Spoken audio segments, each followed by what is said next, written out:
All right. Thank you, everyone, for joining us today. Today is our first keynote speaker this morning, starting out with our Women's Leadership and Diversity. We have a great speaker, Rebecca Durrell, who has a PhD and also is the president of Oberon. So I'll go ahead and hand it off to you, Rebecca. Well, thank you so much. Well, good morning, everyone. We're excited to kick off the day, and just thank you for the opportunity for your spending time with me this morning just to talk about women's leadership and diversity. And these are two hard topics as it is, leadership and diversity. But throw in a global health crisis, an economic downturn, racial reconciliation, and just political unrest, and it makes it particularly challenging. But I want to spend some time this morning talking about how I truly believe that as women, we are uniquely equipped to navigate these times, not just to survive, but actually thrive through this time. So for the next few minutes, I wanted to bring up a few topics and really start the conversation, and hopefully have some time at the end to continue the conversation and answer questions that you might have. And the first topic I want to discuss is being comfortable with being uncomfortable. So be comfortable with being uncomfortable, and that failure is part of the discovery. And so this actually, the topic of being comfortable with being uncomfortable actually came up. I can remember it like yesterday. I was sitting in a meeting. It was probably about 8 years ago. I was in a program, Women in America mentoring program, and I was in Pittsburgh, Pennsylvania. And a mentor shared with the group, said, if you don't feel sick to your stomach at least one time a day, you're not pushing yourself hard enough. And that really struck me because I was like, oh, that's normal. And I was thinking, well, if I feel sick to my stomach most of the day, then does that mean I'm really killing it? But it really came to the point that oftentimes, whenever our circumstances, we feel a bit outside of our league. And the question is, being uncomfortable, do we let it stop us, or do we push through that and keep moving forward? And so one of the pieces of it is oftentimes we feel like we're going to fail and we're not good enough, it's not going to work out, so we let it stop us. However, I love this quote by Thomas Edison: I have not failed, I've just found 10,000 ways that won't work. And I love that because that's what often we forget. Those moments of glory when we see someone standing on the stage, having a huge win, we don't see all the failures that came behind it. And so to give you an example, during my undergraduate studies, I changed my major into polymer science, which is just a specialized form of chemistry and engineering. We deal with materials, polymers.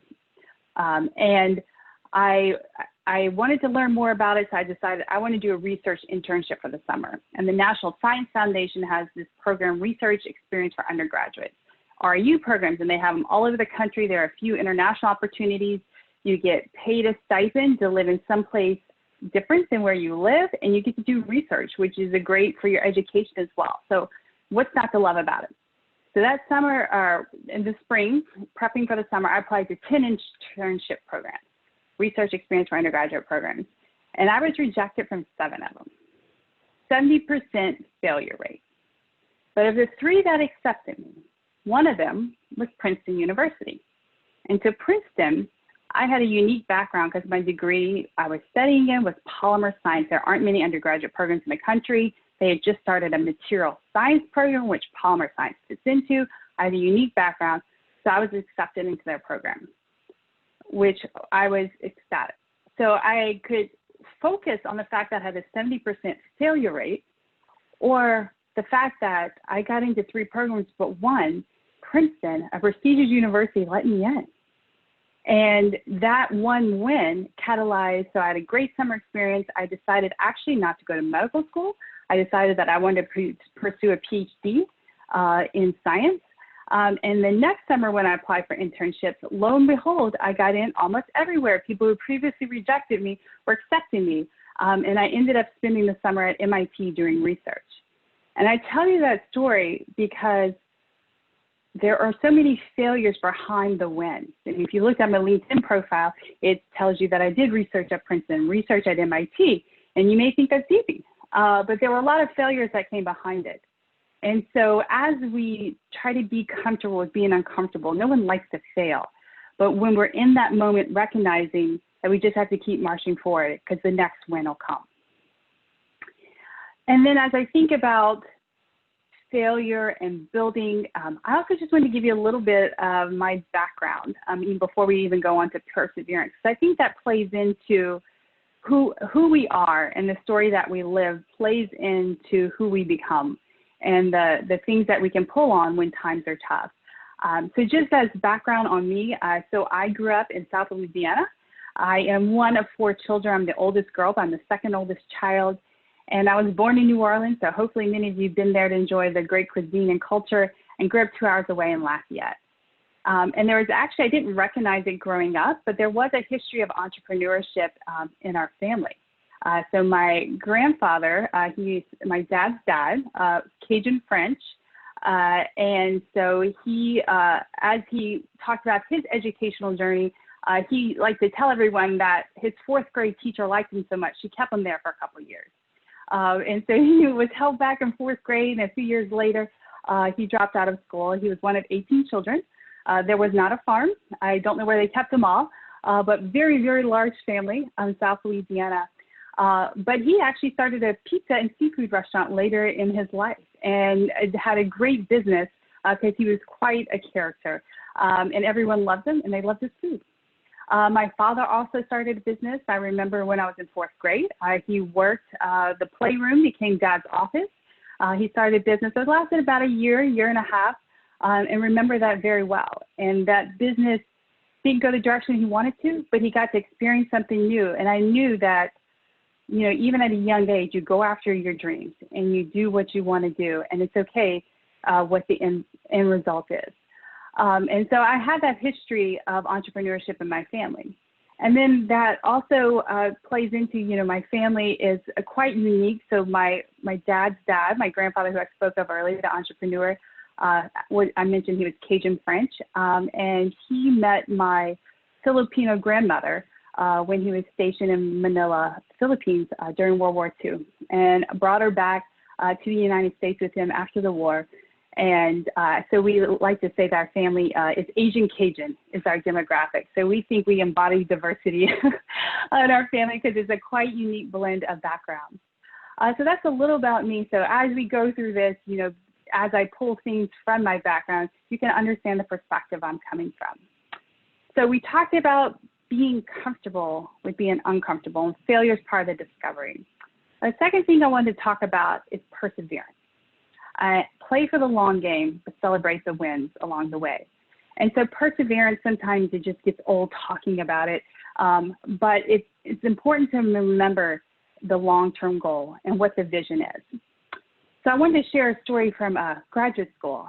So I mentioned that I was developing polymers. So to sum it up, I did a lot of chemistry. We were trying to make new materials, and I was focused in my graduate research on making new materials that could encapsulate DNA and use it as a therapy. So many diseases are genetic by nature. That means there's something wrong with the DNA. There's something. So the concept of gene delivery is that if you can get the good DNA in the cells, then you can actually repair cells and you can treat diseases. The challenge is you have DNA is a big molecule, negatively charged. The exterior of most cells are negatively charged, and we probably all remember, you know, opposites attract, but the same thing, negative, negative, they repulse one another. So my work was focused on doing chemistry to make these materials that could interact with DNA and actually hide those negative charges. We put positive charges on the outside, so then we could enter these cells. So we could trick the cells and take in the healthy DNA in there. So for 2 years, I spent doing chemistry to make these materials that can encapsulate DNA. And the only way you knew if it was working is so you would introduce the mix of the DNA in your material to cells, and then let them incubate for a couple of days. And then if the DNA was incorporated into the cell and being expressed, it would glow green. So this was a Friday night. On Sunday, I was flying to, actually on Saturday, I was flying to San Francisco. Sunday, I was given a presentation on my research. And I didn't have a really good story unless this worked. And I've been trying for 2 years to make these polymers, but we had no idea if they would do what we thought they would do. And lo and behold, on that Friday night, I went to look in the microscope to see had the materials I made, had they worked for what we intended. And I saw the cells lighting up green. The blue just indicates just that there's a cell present, but the green ones are where the DNA had been expressed. We had gotten the DNA into the cell. And for me, I remember this story very often as I'm up against really difficult things. Going from a chemist to doing biology work, it's actually very different. It's very different terminology. Even the biologists I worked with, they kind of laughed at me because they said I did biology like a chemist. I just took a different approach. And I just had to be okay with not being the best or not being perfect. Sometimes it's just be good enough. And so when I saw those cells lighting up green, I knew I had done something that no one else had ever done before. And for me, it reminded me that persistence does pay off. Yes, there's failure, but persistence is absolutely key. And to share another story about persistence and the wins along the way, right? So sometimes we can get hung up on all the things that went wrong. But oftentimes we need to take a step back and focus on the big picture and focus on the wins that have occurred. So presently, I am the president of O'Brown Fuels. I've been with the company for over 9 years, and we focus on taking various waste streams, so food waste, animal waste. I know a lot about cow manure, more than any gal should know. If you ever want to talk cow manure, I'm your lady.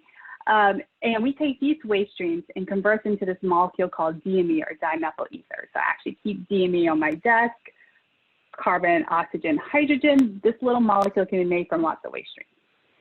The challenge of doing something innovative and launching a new molecule that can actually decarbonize transportation in 3 ways. It's a diesel replacement. You can blend it with propane, and you can use it to carry hydrogen and to power hydrogen fuel cell electric vehicles. So very innovative what we're doing. This molecule hasn't been commercialized before. The challenge is the education piece. No one knows what you're doing because it's new. So when I joined the team, the company was 5 months old, and they said to me, we have this interesting technology. We can make this molecule DME. There's a lot of research and development that's been done on it as a fuel, as a diesel replacement, but there's no market today and there are no regulations in place. Go. But, okay, there we go. Let's get started. And so it's been quite a journey with a lot of ups and downs. But the picture I show you here represents playing for the long game and celebrating the wins.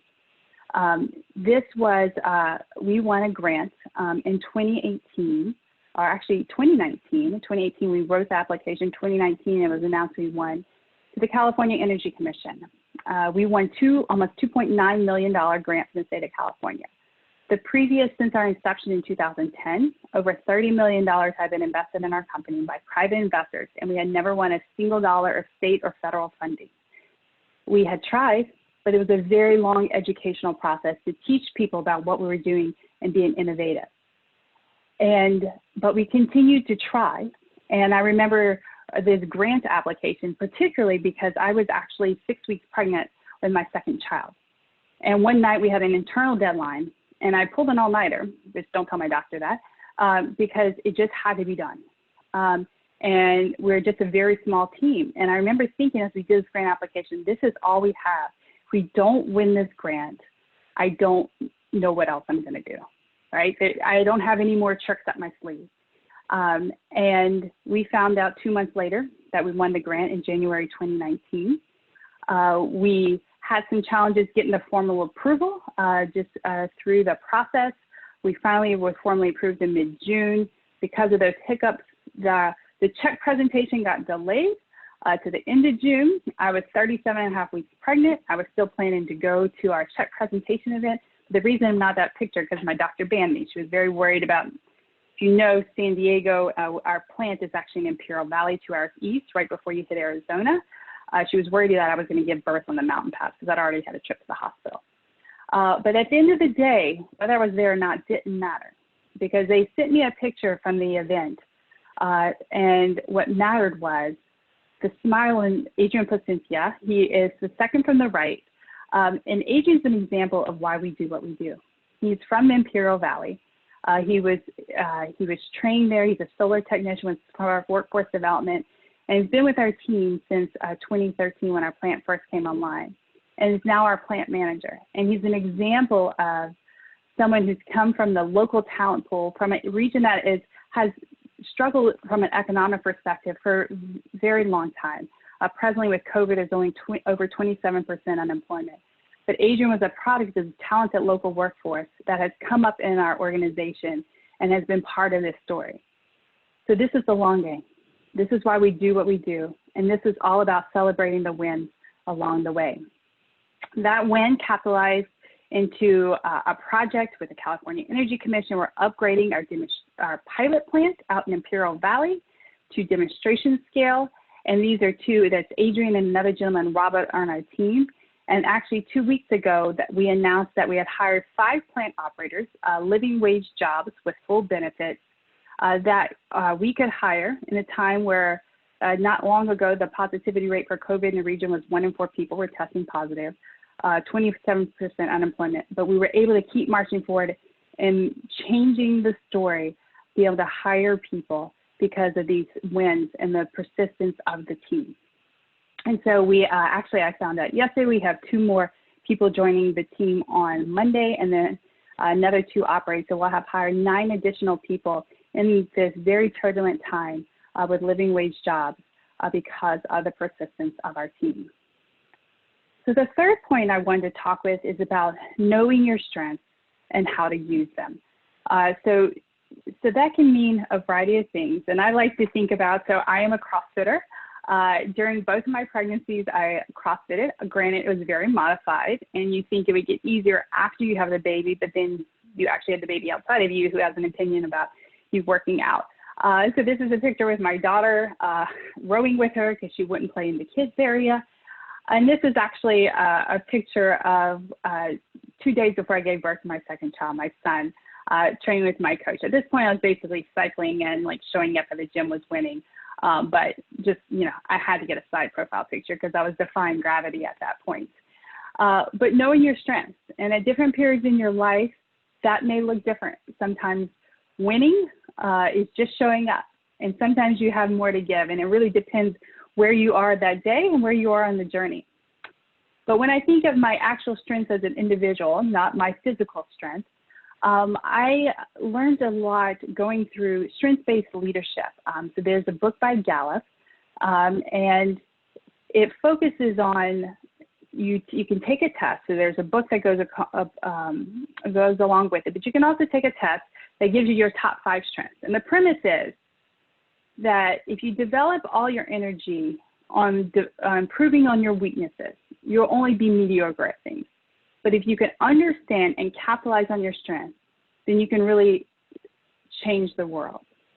And so I, as part of a mentoring program called Women in America, this was a program I started in 2010 by a group of women who met at the Forbes Most Powerful Women's Conference. And they recognized they had been very successful. This is the CEO of Xerox, the Chief Accounting Officer of American Express. Very impressive women with great careers. They recognized that they didn't have many mentors along the way, and if they did, they weren't women. And if they could mentor women in the earlier stages of their career, they could help them go even further. And so I was part of this program was based on New York City. I lived in San Diego, so I invested my money to fly back and forth for 3 or 4 meetings a year to be part of this program and to be mentored. And one of the programs, they brought in Gallup, and we did this strength-based leadership. And for me, it was a game changer because I didn't actually know my strengths. So these are my 5 strengths: relator, positivity, developer, learner, restorative. And when I got the profile, it gives you a profile of your strengths. And I shared with someone, I said, oh, I got my strengths, these are them. And they said, of course those are your strengths. That's completely obvious. And I said, well, it actually wasn't obvious to me. 3 of my strengths are in the area of relationship building. And what this helped me realize, once I understood my strengths and what I did really, really well, it provided a filter in which what are the areas I'm going to shine, and what are the areas of where I'm going to need to bring in other people to help me. And this was very powerful for me to be able to understand what my strengths were. And that leads me to the last point. Build a team around you to complement your strengths. So we talk about leadership, the things that keep us marching forward when everyone else quit. And then how do we leverage that to build a diverse team, to be able to do even more beyond just our individual capabilities. And knowing your strengths helps you build a team to complement your strengths. And one of the quotes that I love from strengths-based leadership is, all individuals need not be well-rounded, the team should be. Although individuals need not be well-rounded, teams should be. And what I realized when I understood my strengths was that actually people who were strong in areas where I wasn't are actually the people who drove me really crazy. So typically, and maybe this came back to why I was a scientist, when I do something, I look at it, I analyze it, I do it, and I do it really well. I measure a couple times, then I cut things, and that's what I do well. But people who shoot first and ask questions later used to drive me crazy. What I realized from an execution perspective, though, I need those people because they help me move faster. They keep me from stop measuring all the time and just keep me marching forward.